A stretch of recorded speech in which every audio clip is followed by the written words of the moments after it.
नमस्कार मित्रांनो, the GK zone Marathi या चॅनलमध्ये आपले स्वागत आहे. आज आपण जीएमसी नांदेड 2025 भरतीसाठी चालू घडामोडीवर प्रश्नोत्तरे घेणार आहोत. चला तर सुरू करूया. आयसीसीने जाहीर केलेल्या महिला एकदिवसीय क्रिकेटमध्ये कोण प्रथम क्रमांकावर आहे? आयसीसीने जाहीर केलेल्या महिला एकदिवसीय क्रिकेटमध्ये स्मृती मानधना ही प्रथम क्रमांकावर आहे. तिचे रेटिंग सुमारे 727 पॉइंट्स आहे, ज्यामुळे ती पहिल्या क्रमांकावर पोहोचले. तिने दक्षिण आफ्रिकेच्या लॉरा ओलवाल्ड आणि इंग्लंडचा नेट सायवर ब्रंट यांना मागे टाकले. दोघांचेही रेटिंग गुण 717 आहेत. भारताचे मिग 21 फायटर जेट कधी निवृत्त होणार आहे? भारताचे मिग 21 फायटर जेट सप्टेंबर 2025 मध्ये निवृत्त होणार आहे. मिग 21 विमाने 1963 मध्ये भारतीय हवाई दलात दाखल झाली होती आणि त्यांनी 60 वर्षापेक्षा जास्त काळ सेवा दिली आहे. ही भारताची पहिली सुपरसॉनिक लढाऊ विमाने होती. 19 सप्टेंबर 2025 रोजी चंदीगड एअरबेस येथे या जेट्सचा औपचारिक निवृत्ती समारोह आयोजित केला आहे.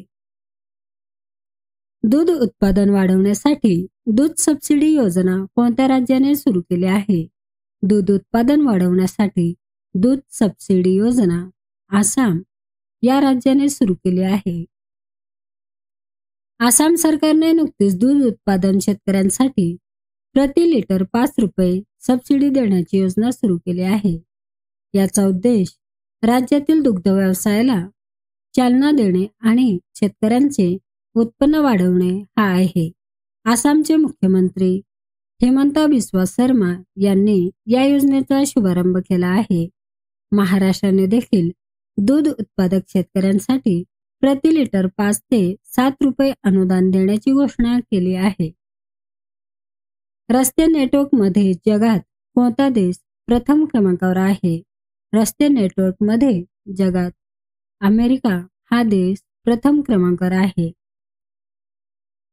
नवीनतम उपलब्ध माहितीनुसार जुलै 2025 पर्यंत युनायटेड स्टेट्सकडे जगातील सर्वात मोठे रस्ते नेटवर्क आहे.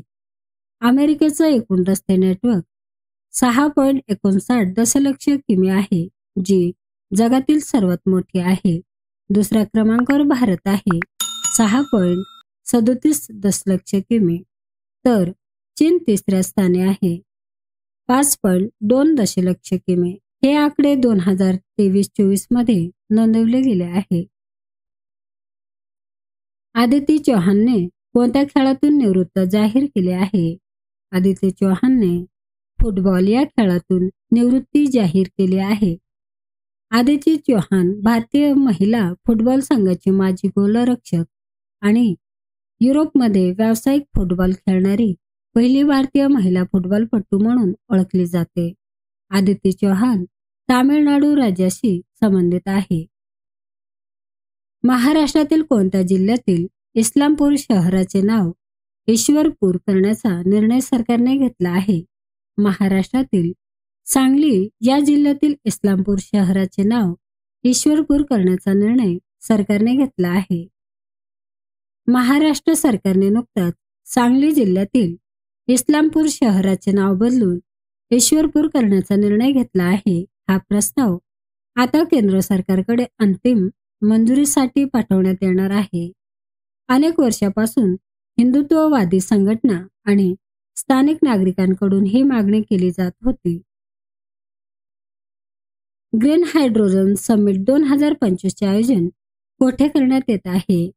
ग्रीन हायड्रोजन समिट 2025 चे आयोजन आंध्र प्रदेश येथे करण्यात येत आहे. आंध्र प्रदेशचे मुख्यमंत्री एन चंद्रबाबू नायडू यांनी 18 जुलै 2025 रोजी SRM विद्यापीठ आंध्र प्रदेश येथे ग्रीन हायड्रोजन समिट 2025 चे उद्घाटन केले आहे. हे 2 दिवसीय शिखर संमेलन 18 आणि 19 जुलै 2025 रोजी आयोजित करण्यात आले आहेत. या शिखर परिषदेचे उद्दिष्ट आंध्र प्रदेशाला 2030 पर्यंत ग्रीन हायड्रोजन व्हॅली बनवले आहे. भारताची पहिली स्वदेशी मलेरिया लस ॲडफॉल्सिव्हॅक्स कोणी विकसित करत आहे? ICMR ही संस्था विकसित करत आहे. ॲडफॉल्सिव्हॅक्स नावाची ही स्वदेशी मलेरिया लस ICMRच्या भुवनेश्वर येथील प्रादेशिक वैद्यकीय संशोधन केंद्र आणि राष्ट्रीय मलेरिया संशोधन संस्था यांनी जैवतंत्रज्ञान विभाग, राष्ट्रीय रोगप्रतिकारक शक्ती संस्था यांच्या भागीदारीत विकसित केली आहे. ही लस प्लास्मोडियम फॉल्सिपेरम या मलेरियाच्या सर्वात घातक परजीवीला लक्ष्य करते आणि सध्या चाचणीच्या पूर्व क्लिनिकल टप्प्यात आहे. मित्रांनो, चॅनल आवडला असेल तर प्लीज नक्कीच सबस्क्राईब करा, व्हिडिओ लाईक करा. धन्यवाद.